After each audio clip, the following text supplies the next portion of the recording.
परमेश्वर के वचन में से मनन करेंगे। तीतुस की पत्री उसका 2 अध्याय और उसके 1 से लेकर 15 आयत। Titus chapter 2 verses 1 to 15। Let us all stand. आइए हम सब खड़े हो जाएंगे प्रभु के वचन पढ़ने के लिए।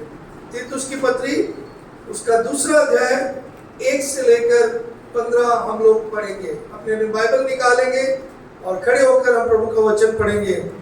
पर तू ऐसी बातें कहा कर जो खरे उपदेश के योग्य है, अर्थात बूढ़े पुरुष सचेत और गंभीर और संयमी हो, उनका विश्वास और प्रेम और धीरज पक्का हो। इसी प्रकार बूढ़ी स्त्रियों का चाल चलन पवित्र लोगों सा हो, दोष लगाने वाले और पियक्कड़ नहीं, पर अच्छी बातें सिखाने वाले हो, ताकि वे जवान स्त्रियों को चितौनी देते रहें और अपने पतियों के और बच्चों के से प्रीति रखें और संयमी पवित्रता घर का बराबर कारोबार करने वाली भली और अपने पति के अधीन रहने वाली हो, ताकि परमेश्वर के वचन की निंदा ना होने पाए। ऐसे ही जवान पुरुषों को भी समझाया कर कि संयमी हो। इन सब बातों में अपने आप को भले कामों का नमूना बना। तेरे उपदेश में सफाई, गंभीरता और ऐसी खराई पाई जाए कि कोई उससे बुरा ना कह सके, जिससे विरोधी हम पर कोई दोष लगाने और अवसर ना पाकर लज्जित हो। दासों को समझा कि अपने अपने स्वामी के अधीन रहें और सब बातों में उन्हें प्रसन्न रखें और उलटकर जवाब ना दें, चोरी चलाकी ना करें, पर सब प्रकार से पूरे विश्वासी निकले कि वह सब बातों में हमारे उद्धारकर्ता परमेश्वर के उपदेश को शोभा दे। क्योंकि परमेश्वर का वो अनुग्रह प्रकट है जो सब मनुष्य के उद्धार का कारण है, और हमें चिताते हैं कि हम अभक्ति और सांसारिक अभिलाषाओं से मन फेर कर इस युग में संयम और धर्म और भक्ति से जीवन बिताए और उस धन्य आशा के अर्थात अपने महान परमेश्वर और उद्धारकर्ता यीशु मसीह की महिमा के प्रकट होने के बाट जोते रहे, जिससे अपने आप को हमारे लिए दे दिया, जिसने हमें अपने आप को हमारे लिए दे दिया और हमें हर प्रकार के अधर्म से छुड़ा ले और शुद्ध करके अपने लिए एक ऐसी जाति बना ले जो भले भले कामों में सरगर्म हो। पूरे अधिकार के साथ ये बातें कह और समझा और सिखाता रहे, कोई तुझे तुच्छ ना जाने पाए। परमेश्वर के वचन के पढ़े और सुने जाने पर आशीष हो। कृपया बैठ जाइए। Let no one disregard you। कोई तुझे तुच्छ ना जाने।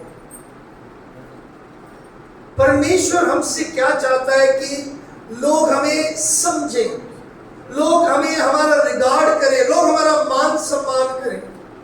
मान सम्मान इस दुनिया में पढ़े लिखे लोगों का है। मान सम्मान इस पृथ्वी पर, इस संसार में बहुत ज्यादा धनवानों का है।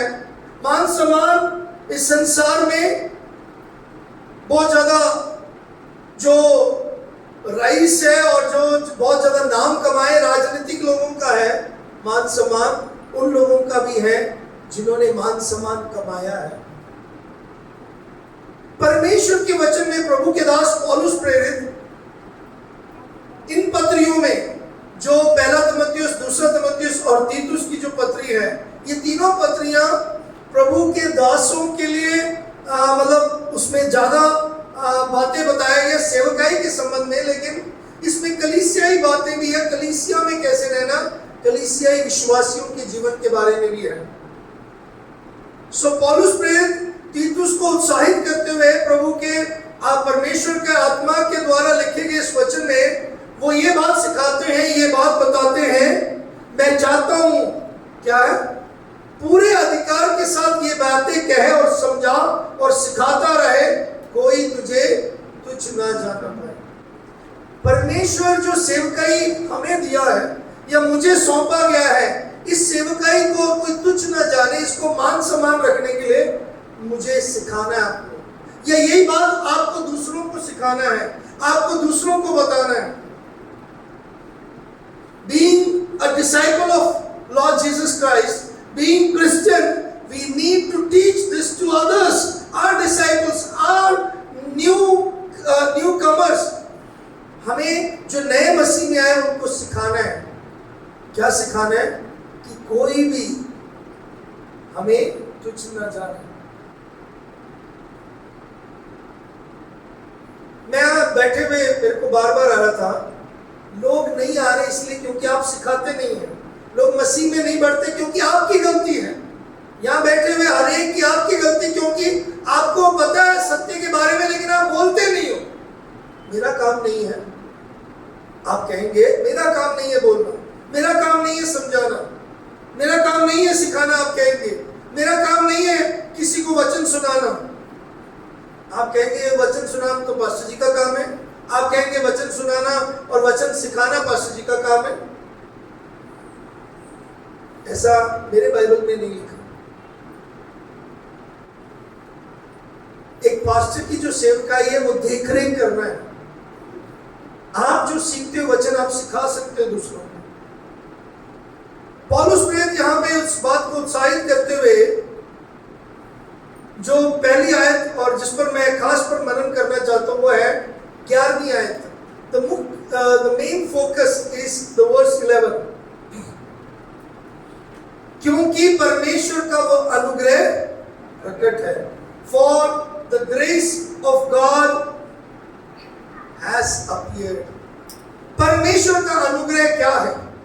क्या है परमेश्वर का अनुग्रह? What is the grace of God?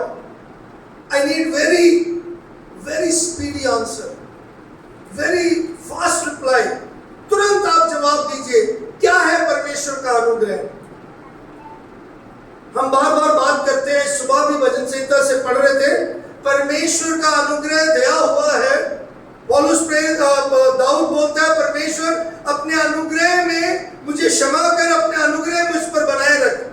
अनुग्रह कोई नई बात नहीं है. पुराने नियम में अनुग्रह के साथ चलता रहा और नए नियम में अनुग्रह मसीह यीशु में है. The grace of God is not a new thing.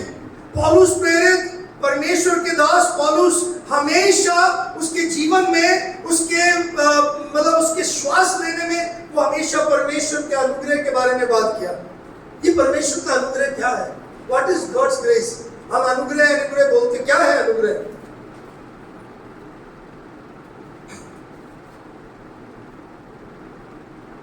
परमेश्वर का अनुग्रह, परमेश्वर का वो फेवर, वो दान, वो हमारे ऊपर करनी है जिसके हम योग्य नहीं थे. मेरे प्रियो, परमेश्वर ने हमारे ऊपर आशीष बरसाया. परमेश्वर हमें आशीर्वाद देता है. परमेश्वर हमें संभालता है. परमेश्वर ने हमारा उद्धार किया है जिसके हम योग्य नहीं. वो बात पाना जिसके हम योग्य नहीं उसको अनुग्रह बोलते हैं. That is grace, which unmerited favor, जिसका मैं योग्य नहीं है वो दया, वो मेरे ऊपर फेवर किया गया या मुझ पर ऐसा दिखाया गया कि मैं उसके लिए आगे बढ़ सकूं. मैं और आप न्याय और क्रोध के लायक रहे. We were always deserving his judgment and wrath, but he showed his favor. उसने अपना अनुग्रह दिखाया. मेरे प्रियो, परमेश्वर का अनुग्रह आज के समय पर ऐसा नहीं जिसको हम कमा सकते हैं. आज के समय पर कई लोग सोचते हैं अनुग्रह है जो हम पा सकते हैं कि कुछ कर्म करके या कुछ दान पुण्य करके, कुछ भले काम कर. ऐसा नहीं है. परमेश्वर का अनुग्रह, अगर उसका मतलब God's grace, if its meaning is unmerited favor, it cannot be earned. वो कमाया नहीं जा सकता अनुग्रह. जो अनुग्रह है वो कमाई से नहीं होता, वो पैसा देकर नहीं मिलता. इसलिए आपके भले कामों से अनुग्रह नहीं हुआ. अनुग्रह परमेश्वर ने किया है, इसलिए आपको भले काम करना है. God has shown his favor, God has given his grace, so we have to work. मेरे प्रियो, अनुग्रह के बारे में मैं थोड़ा सा और बताना चाहता हूँ, जिसको इस आयत में हम पढ़ते हैं, जो शुरुआत होता है 11वीं आयत में ही. क्या है? तो 11वीं आयत से पहले तीतुस को समझाया जाता है कलीसिया में किसके बारे में? उपदेश देना है। किसके बारे में बताया? मेरी बाइबल में बुढ़े पुरुष लिखा है, जवान तो लिखा ही नहीं हुआ। शुरुआत में दूसरी आयत में बूढ़े पुरुष। ठीक है, मैं मानता हूं आप कोई भी बूढ़े अपने आप को समझते नहीं है। यहाँ पे बुजुर्ग पुरुष का मतलब यहाँ पे जो परिपक्व हुए हैं, बुजुर्ग स्त्रियों का मतलब जो परिपक्व हुए हैं, मैच्योर हुए हैं, उम्र में भी हो सकते हैं। इसमें कोई शर्माने की बात नहीं है। आपके बच्चे हो चुके हैं, बच्चों के बच्चे हो चुके हैं, आप बुजुर्ग हो गए हैं, आप बुढ़े हो चुके हैं, आपके बच्चे शादी के लायक हैं, आप बुजुर्ग हो चुके हैं। इसमें कोई आपके बाल सफेद आ गए इसको छुपाने से नहीं है। लेकिन बाइबल बताती है उपदेश क्या है, उनको क्या करना है? उनको क्या करना है? गंभीरता, संयमी हो, वो विश्वास और प्रेम में, धीरज में पक्के हो। सो बुजुर्ग जो बुढ़े पुरुष है उनके बारे में, स्त्री है उनके बारे में, पत्नी के बारे में है। और जवान स्त्रियों को कौन सिखाएगा? जो बूढ़े स्त्री। अब आज के समय पर यह प्रॉब्लम है कि कोई अपने आप को बूढ़े समझते नहीं, इसलिए सब जवान हैं तो जवानों को ही समझाया करें। यहां पे एक्चुअली ये सब बात आदेश देते हुए जो मुख्य बात पर मैं समझाना चाहता हूं, या जो बात परमेश्वर ने मुझे दिया आपको बताने के लिए और मैं चाहता हूं आप समझे, वो है परमेश्वर का अनुग्रह है। जो क्या लिखा है? परमेश्वर का वो अनुग्रह प्रकट हुआ है जो सब मनुष्य के उद्धार का कारण है। So grace of God saves all. परमेश्वर का अनुग्रह सबको बचाता है। परमेश्वर का अनुग्रह बचाता है। आगे बोलेंगे सबको बचाता है। पहली बात, परमेश्वर का अनुग्रह बचाता है। मेरे प्रियो, यीशु मसीह में हमने वो अनुग्रह पाए। यूहन्ना 1:14 में पढ़ता है कि वो अनुग्रह में हमारे सामने उसने देह धारण किया, हमारे सामने प्रकट हुआ। जब परमेश्वर ने अपने पुत्र को भेजा, इसलिए नहीं कि हमारे ऊपर वो दोष लगाए, बल्कि उसके पुत्र के द्वारा हमारे ऊपर न्याय, बल्कि उसके द्वारा क्या है? हमारे ऊपर अनुग्रह किया जाए। मेरे प्रियो, अनुग्रह हमारे बचाव के लिए है। पौलुस प्रेरित अनुग्रह जो बताते हैं कि सबके लिए है, इस बात को समझना बहुत जरूरी है, क्योंकि ये बात कई बार गलत समझा गया है। इसका मतलब यह नहीं कि सब बचाए जाएंगे, इसका मतलब यह नहीं कि अनुग्रह है तो सब बच रहे हैं या बच गए हैं, बल्कि इसका मतलब यह है कि कोई भी, चाहे वो बुजुर्ग है, चाहे वो स्त्री है, महिला है, जवान है, कोई भी है, दास है, यहाँ पे गुलाम है जो दास के विषय में लिखा है, मतलब इस श्रेणी में जो भी है, इन सब के लिए परमेश्वर का अनुग्रह प्रकट हुआ है। आप कोई भी हो, किसी भी पिछोकड़ से हो, आप किसी भी भाषा बोलने वाले, कहीं की जगह के रहने वाले हो, आप किसी भी परिवार में आपका जन्म हुआ हो, आपका कोई भी विश्वास हो, परमेश्वर का वचन बताता है आप प्रभु यीशु मसीह के अनुग्रह को प्राप्त कर सकते हैं। अनुग्रह प्रकट हुआ है। मेरे प्रियो, इस अनुग्रह को पाना बहुत जरूरी है। यीशु मसीह अनुग्रह के सुसमाचार हम तक प्रस्तुत किया है। यीशु मसीह में हम अनुग्रह पाते हैं। मेरे प्रियो, इस अनुग्रह में, क्योंकि पौलुस प्रेरित बोलता है तीमुथियुस को, जो मसीह यीशु में अनुग्रह है उसमें तुम क्या है? बलवंत होते जाओ, उसमें तुम मजबूत होते जाओ। सो अनुग्रह कैसे मिला है? मसीह यीशु के द्वारा अनुग्रह मिला है। तो हमारे बचाव के लिए, मतलब हमारे बचने के लिए, हमारे उद्धार के लिए अनुग्रह का मैं उदाहरण देना चाहता हूं। मान लीजिए आप लोग आप बैंक में खड़े हैं, लाइन में खड़े हैं, आपने पर्ची लिखी और लाइन लंबी है और आप लाइन में, आपके पास पैसा पूरा है जमा करने के लिए, आपने अपना खाता नंबर अपने साइन कर दिया, आपने पर्ची स्लिप बना ली और आपकी बारी आने से पहले कोई आकर आपका हाथ पकड़कर खींच के आपको बाहर ले जाता है, आपको कैसा लगेगा? आपको गुस्सा आएगा, आप उससे बुरा भला बोलेंगे और आप उसको मारने को दौड़ेंगे। मेरा सब काम होने वाला था, मैं तैयार था, मेरी बारी आ गई थी, मेरे पैसे जमा होने में अभी कोई समय नहीं है, मैं करने के लिए तैयार था, सब कुछ तैयार है, लेकिन एक ठीक समय पर तुमने मेरे बाजू पकड़कर मुझे बाहर कर दिया। लेकिन अगर आपको पता लग जाए कि उसी क्षण में पूरे बैंक को चोरों ने, डकैतों ने घेर लिया और आपको जिसने बचाया, आप उसमें से बच गए, आपको कैसा लगेगा? आप धन्यवाद करेंगे, आप कहेंगे थैंक यू। जब आपको लगेगा हाँ जी, बैंक को तो पूरे चोरों ने, डाकुओं ने, आतंकवादियों ने घेर लिया था और इसने मुझे भगा दिया, इसलिए मैं बच गया। Unmerited favour. स्पर्जन कहते हैं, चार्ल्स स्पर्जन ने ऐसे बोला, जो अनुग्रह वो ऐसा है जैसे मेरे गले में एक रस्सी लटका हुआ है, मुझे फांसी लगना है लेकिन वो रस्सी कट जाता है, वो है अनुग्रह।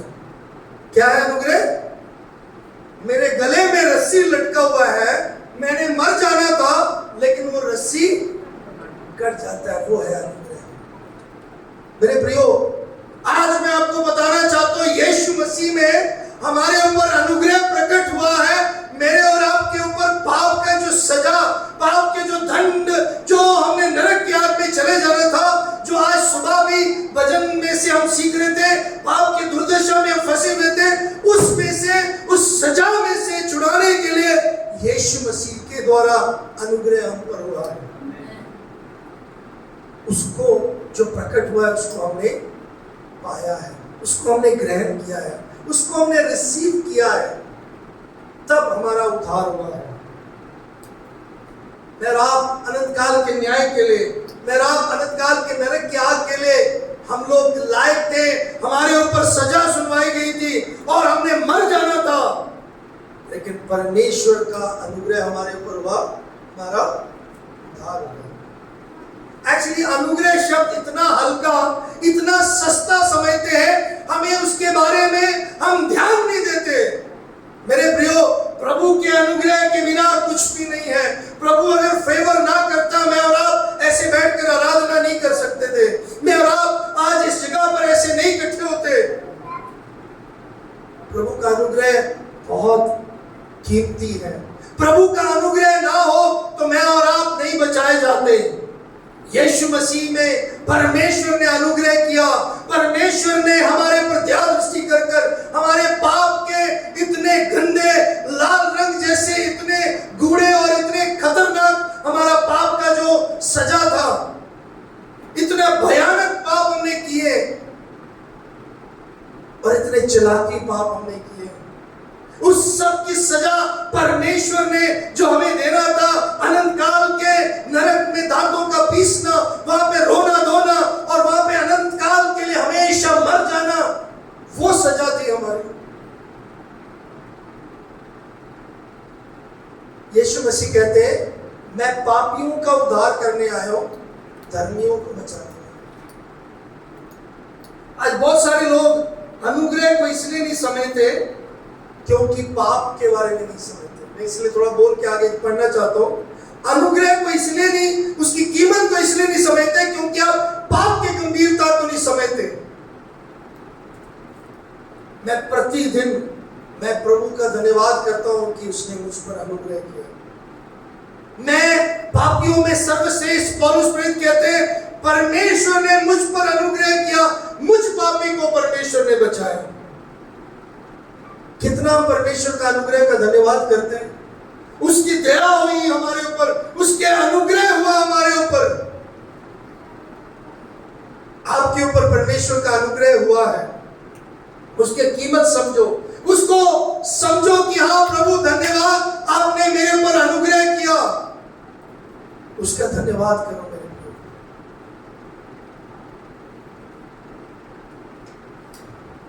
उस अनुग्रह को समझते हुए वहां पे जो बात हमने सीखा क्या है, अनुग्रह प्रकट हुआ है जो सब लोगों के, सब मनुष्य के उद्धार का कारण है। सब मनुष्य के ऊपर प्रकट है। इसका मतलब है जो कोई विश्वास करे वो नाश नहीं होगा परंतु अनंत जीवन पाएगा। मेरे प्रियो, बहुत सारे लोग हैं जो नाश हो गए, जो नाश हो जाते हैं। मैं आपको बताना चाहता हूं आज मेरे प्रियो, मौत किसी को दस्तक देते नहीं आता। कल हमारे साथ हमारे जूनियर करके जब हम बाइबल कॉलेज में पढ़ रहे थे, एक लड़का सिर्फ 27 साल का लड़का, वो रात को सोया, सुबह उठा नहीं। बहुत ही प्यारा, बहुत ही सुंदर, बिल्कुल लाल रंग हो जाता है उसका रंग, सोने मतलब बिल्कुल सफेद रंग का, इतना फेयर, इतना सुंदर वो लड़का, अपना घर बनाया हुआ उसने। मौत किसी समय आ सकता है, मौका नहीं है, इसलिए ध्यान रखिए। अनुग्रह हमारे ऊपर हुआ है, इसलिए प्रभु का धन्यवाद करें। अगर अनुग्रह हमारे ऊपर हुआ है मेरे प्रियो, परमेश्वर उस अनुग्रह से हमसे क्या चाहता है? परमेश्वर क्या चाहता है हमसे? वो अनुग्रह क्या करे हमें? 12वीं आयत में क्या लिखा है? Now the main thing comes. 12वीं आयत में, और हमें चेतावनी देता है कि हम अभक्ति और संसारिक अभिलाषाओं से मन फेरकर इस युग में संयम और धर्म और भक्ति से जीवन बिताएं। आमीन। मेरे प्रिय विश्वासियों, अगर आप प्रभु के अनुग्रह को नहीं समझते तो आपके जीवन में बदलाव नहीं है, आपका जीवन परिवर्तित नहीं है, आपके जीवन में आदतें, आपके लक्ष्य चेंज नहीं है, आप अपने मकसद को नहीं पहचान रहे, आपके जीवन में आप प्रभु के जो आपके लिए योजना है उसको नहीं समझ पा रहे, क्योंकि आप परमेश्वर के अनुग्रह के कीमत को नहीं समझते। परमेश्वर ने मुझ पर अनुग्रह किया। सच में मैं इतना बड़ा पापी, इतना गंदा पापी और इतना नकली जीवन जीने वाला, इतना दोगला व्यक्ति, इतना मैं बहुत ज्यादा परमेश्वर से दूर अंधकार में रहने वाला, ऐसे पापी को परमेश्वर ने बचाया। परमेश्वर ने प्रेम किया, परमेश्वर ने मेरे लिए अपने बेशकीमती लहू बहाया, परमेश्वर ने अपने शरीर पर कोड़े खाए और परमेश्वर ने यीशु मसीह के द्वारा मेरे लिए वो मौत सही, और परमेश्वर का प्रेम मेरे पर जाहिर हुआ कि यीशु मसीह मेरे लिए मारे गए, मेरे लिए गाड़े गए, मेरे लिए जी उठे। वो कीमत परमेश्वर ने चुकाया मुझे उद्धार देने के लिए, मुझे मुक्ति देने के लिए। मेरे प्रियो, ये मुक्ति आप भी पा सकते हो। ये मुक्ति अगर आपने आज तक नहीं पाया, ये अनुग्रह आपने नहीं पाया, आपने अभी तक उद्धार नहीं पाया, मैं आपको बताना चाहता हूँ ये प्रकट हो चुका है, ये प्रभु ने दिया है, इसको केवल हासिल करना है। ये आज हमारे लिए मुफ्त में इसलिए क्योंकि हम इसकी कीमत नहीं समझते। इसका मतलब ये नहीं कि ये बिल्कुल सस्ता है, इसका मतलब ये नहीं कि ये बिल्कुल हल्का है, बल्कि ये इतना कीमती है क्योंकि ये कोई और नहीं दे सकता। केवल परमेश्वर ही अनुग्रह करता है, केवल परमेश्वर ही अनुग्रह करता है, और वो अनुग्रह मसीह यीशु में ही है, क्योंकि मसीह यीशु में उसने हमें गोद लिया, मसीह यीशु में उसने ले बालक पुत्र पुत्र बनाया, मसीह यीशु में उसने हमारे पापों को धो दिया, शुद्ध कर दिया, मसीह यीशु में उसने स्वीकार किया, मसीह यीशु में उसके हम अपने बने हैं, मसीह यीशु में हम जो अंधकार में थे हम ज्योति में आ गए, मसीह यीशु में हम अनंत जीवन के वारिस बन गए, मसीह यीशु में हम अनंत काल के लिए हम नियुक्त किए गए। मेरे प्रियो, अब ये जो अनुग्रह है, the main part, second thing is that, जो 12वीं आयत में पढ़ते हैं, अनुग्रह हमें सिखाता है। Grace of God trains us, वो हमें सिखाता है। अनुग्रह क्या करता है हमें? अनुग्रह हमारे ऊपर हुआ तो अनुग्रह क्या करता है? हमें सिखाता है। क्या सिखाते हैं? और हमें चिताते हैं। मालिक है, क्योंकि परमेश्वर का अनुग्रह प्रकट है जो सब मनुष्य के उद्धार का है, सो हमें चिताता है। इंस्ट्रक्ट मतलब वो ट्रेनिंग है, वो हमें प्रशिक्षण देते हैं, वो हमें शिक्षा देते हैं, हमें सिखाते हैं। शिक्षा कैसा है, इधर ध्यान दीजिए। अगर आप कलीसिया में आते हैं, अगर आप प्रभु का वचन सीखते हैं, तो ये आपके प्रशिक्षण है, ये आपको सही करने के लिए बोला जाता है।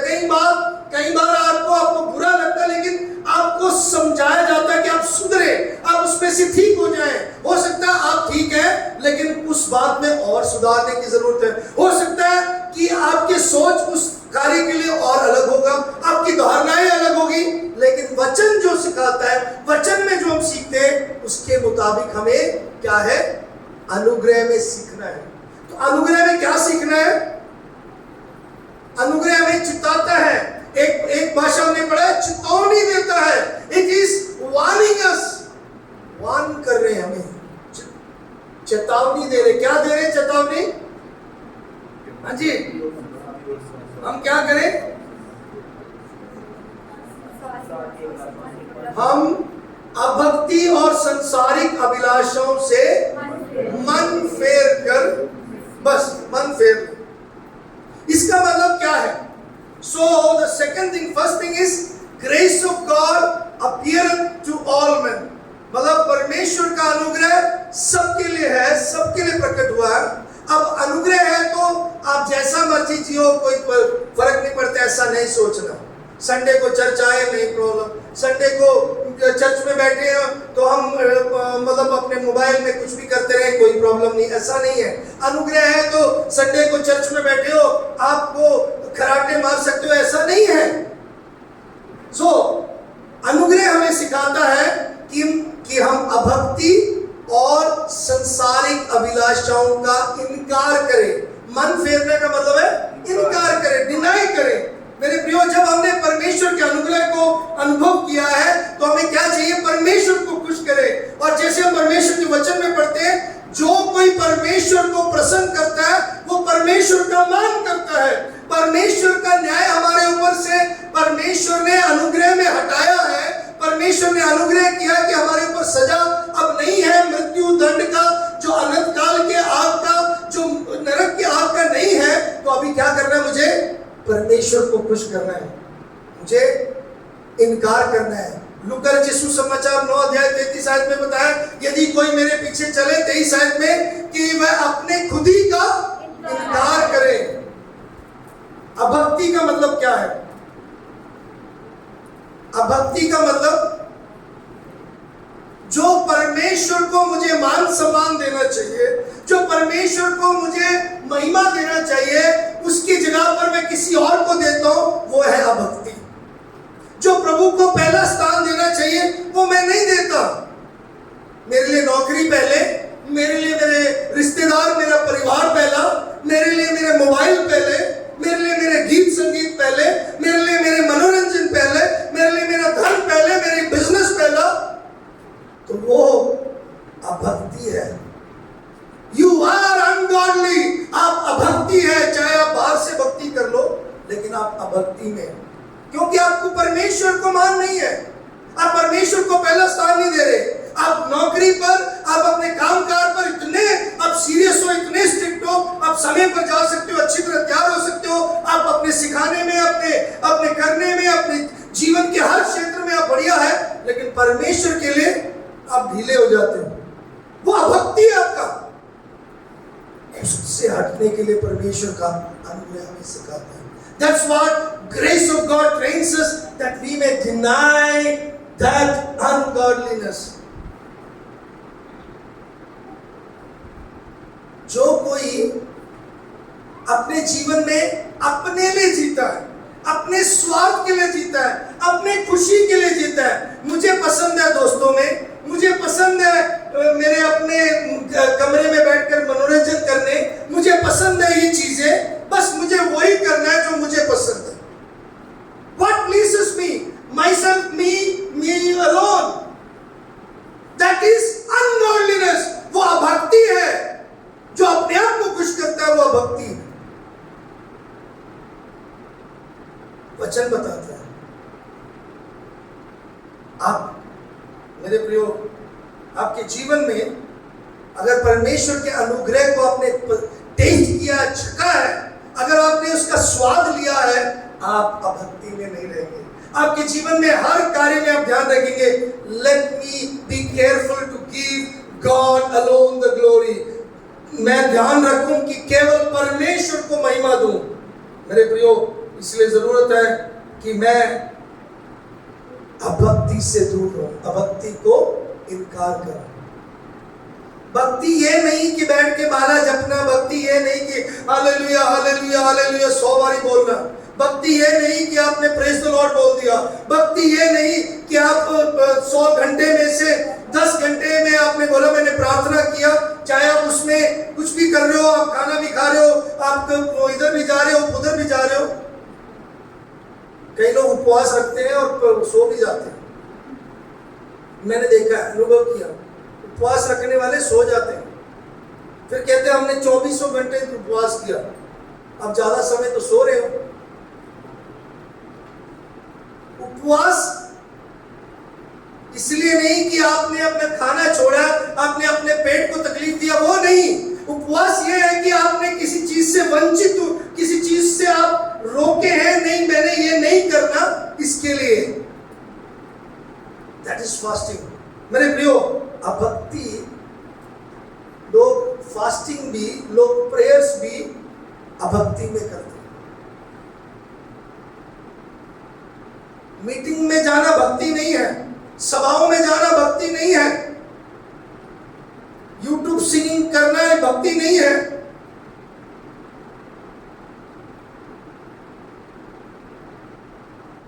भक्ति है जब आप परमेश्वर को उसके मान और सम्मान देते हो, उसको जब आप इग्नोर करते हो, उसको जब आप मना करते हो, उसको जब छोड़ देते हो, तब आप अभक्ति करते हो। मेरे प्रियो, याद रखो, कई लोग इतने ज्यादा अपने आप को अभक्ति में रहते हैं क्योंकि वो बाहर से दिखते नहीं, लेकिन अंदर से अभक्ति में है। और दूसरी बात, अनुग्रह हमें क्या सिखाता है? अनुग्रह हमें चिताता है कि हम संसारिक अभिलाषाओं से मन फिराएं। संसारिक अभिलाषाएं क्या क्या है? क्या क्या है संसारिक अभिलाषाएं? पहले यूहन्ना 2:16 में हम पढ़ते हैं, what are the worldly desires. 1 John chapter 2 verse 16। पहले यूहन्ना 2:16 में क्या पढ़ते हैं? जो कुछ संसार में है, अर्थात शरीर की अभिलाषा, हाँ जी, और आंखों की अभिलाषा, हाँ जी, और जीविका का घमंड, और जीविका का घमंड।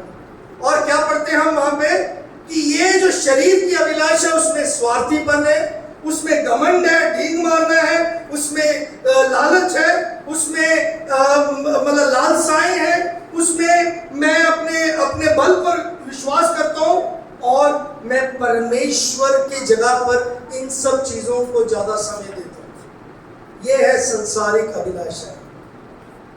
ढींग मारना, स्वार्थीपन, घमंड, और क्या? लालसाएं, चुगली करना, कानाफूसी करना, चोरी करना।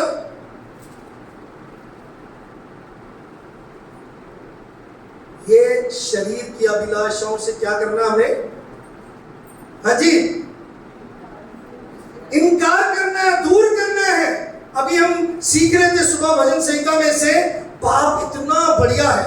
ये मैंने कल पिछले दिनों में एक और बात सीखा कि आज के समय पर शैतान जो है, फाड़ खाने वाले शेर से बढ़कर ज्यादा खतरनाक कैसे आता है पता है? वचन में लिखा है, वो ज्योतिर्मय एक स्वर्गदूत के नहीं आता है।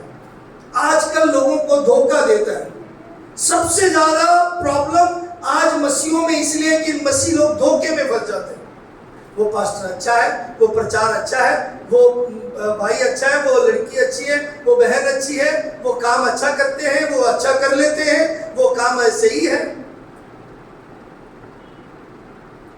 हम विश्वास कर लेते हैं, लेकिन हम बाइबल के मापदंड को देखकर नहीं विश्वास करते।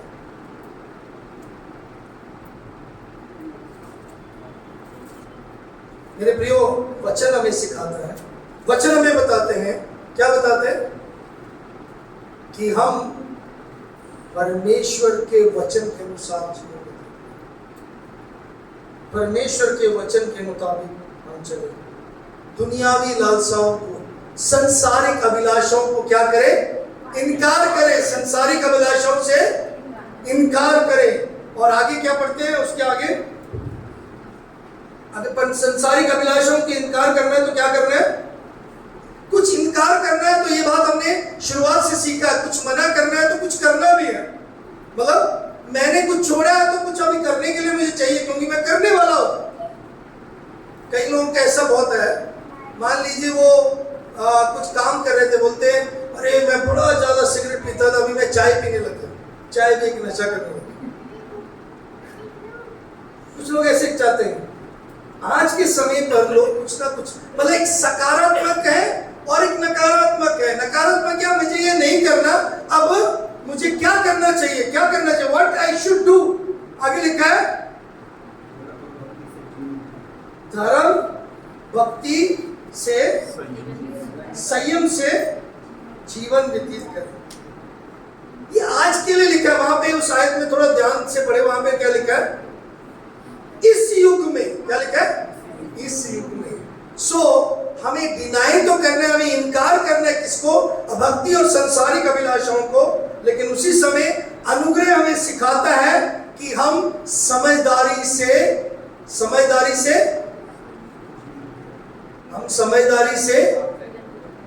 संयम, धर्म और भक्ति से जीवन व्यतीत करें। आज मसीह लोग समझदार नहीं होते, कई मसीह लोग बेवकूफी की तरह रहते हैं। मैं मसीह में आ गया इसलिए मुझे अकल ही नहीं है। नो, ऐसा नहीं है। मसीह में है वो सबसे बुद्धिमान है, क्योंकि वो बाइबल पढ़ते हैं। अगर मसीह में है तो आपको बुद्धि बाइबल से आती है। आप ज्ञान, मतलब जो ज्ञान है आपके वचन से होना चाहिए। आप डेली वचन पढ़ा के आपको बुद्धि आएगा, आपको कोई बहकाएगा नहीं, आपको कोई धोखे में नहीं रखेगा। क्योंकि सबसे ज्यादा बुद्धिमान मनुष्य, सबसे बड़ा बुद्धिमान मनुष्य जो बना है वो उसका इस बाइबल में रिकॉर्ड है। कौन है वो? सुलेमान राजा।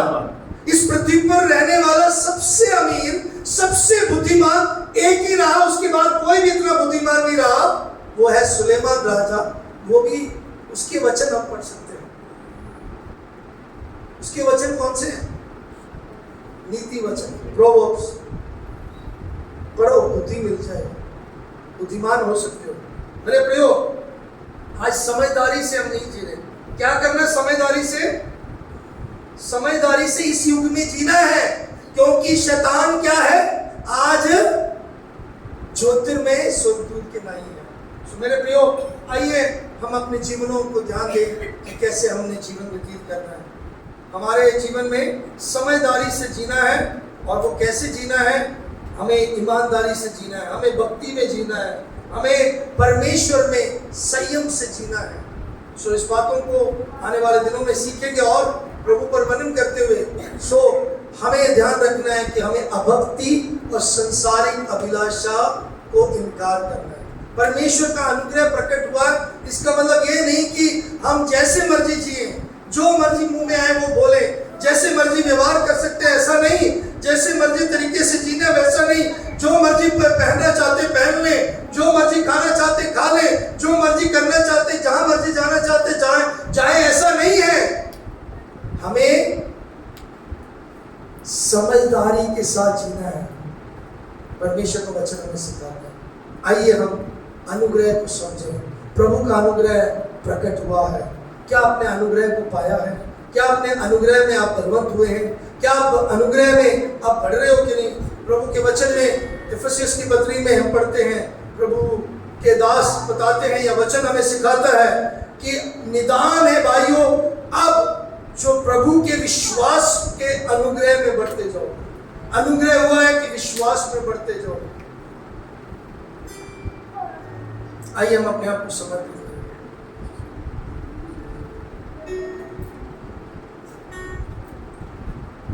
क्या मैंने प्रभु आपका अनुग्रह पाकर, क्या मैं सच में भक्ति में हूं? क्या मैं एक समझदारी का जीवन व्यतीत कर रहा हूं या कर रही हूं? मेरे जीवन में मैं पवित्रताई में, अखंडता में, ईमानदारी में, प्रभु के सन्मुख सत्यता में क्या मैं जीवन व्यतीत करता हूं या नहीं। इस बात का प्रभु हमें सिखाए।